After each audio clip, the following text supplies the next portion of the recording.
یہ کہ ہمارے چاروں پانچوں جو چیفز تھے وہ چلے گئے ہیں ملک سے باہر، یا تو حکومت کو چلانے کے لیے، لوٹنے کے لیے، ہم پہ حکومت کرنے کے لیے اتنے طاقتور ہوتے ہیں، پھر فوراً جزیرے باہر لے کے ادھر ادھر چلے گئے ہیں۔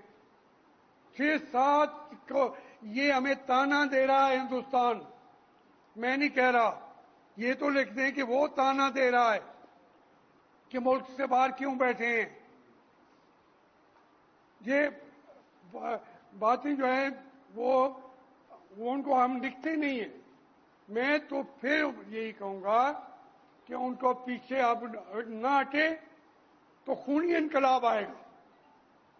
اگر وہ اپنی حرکتوں سے واپس نہ ہٹے تو اس ملک میں خونی انقلاب آئے گا، ملک ٹوٹ پھوٹ کا شکار ہوگا۔ اچھا، جب میں نے وہاں پہ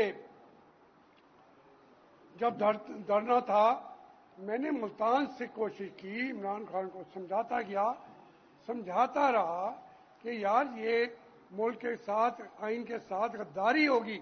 اس نے کہا کوئی غداری نہیں ہے، سپریم کورٹ کہتا ہے نہیں، کہہ دے گا نہیں ہے غداری۔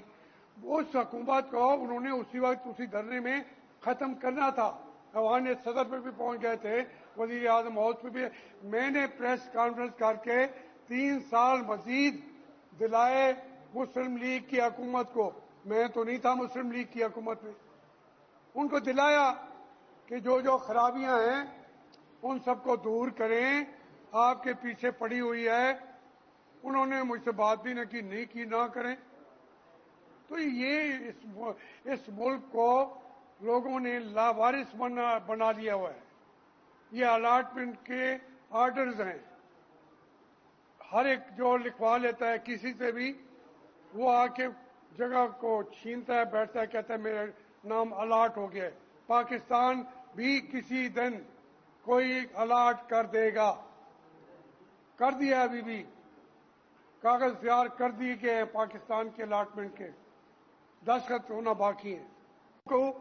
انہی کے ہوتے آپ مجھے بتائیں، یہ جو چیزیں کھڑی کی جا رہی ہیں، آج مجھے کراچی کے اندر وہ بھی کہہ رہے ہیں وہ فلانا بلوچ اور فلانا بلوچ، ایک گھر کو آگ لگوا دی گئی، ایک فیکٹری کو،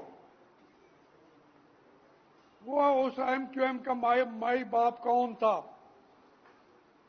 جناب ضیاء الحق سے لے کے جب ختم کرتے ہیں کراچی کے لوگ یا دوسرے ان کی حیثیتوں کو، تو پھر ایک اور آ جاتا ہے پرویز مشرف، وہ ان پر اربوں نچھاور کر دیتا ہے، اربوں۔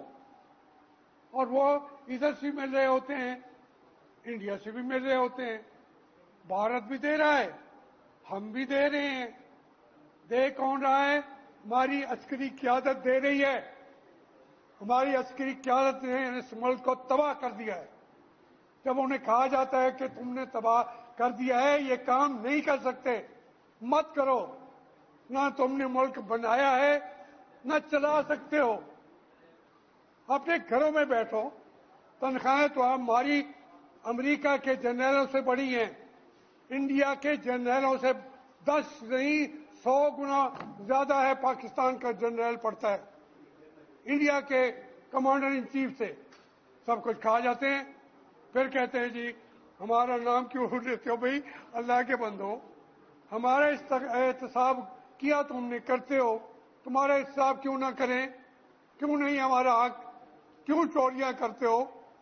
کیوں کورٹ کمانڈر بننے کی بجائے آپ جا کے چوریاں کرتے ہو اور بیٹھ کے باتیں کرتے ہو، ملک کو لوٹتے ہو اور کہتے ہو؟ کیوں کہتے ہو؟ ملک کے اقتدار اعلیٰ پر اس کو جوتے کی ٹوک پہ رکھ کے 60 سال سے حکومتیں کرتے رہے ہو اور ملک کو اس حالت کو تم نے پہنچایا ہے، اور کہتے کیوں کہتے ہو؟ کیوں نہیں کہیں گے؟ بس کرو، بس کرو، یہ بات نہیں چلے گی۔ اور جی کوئی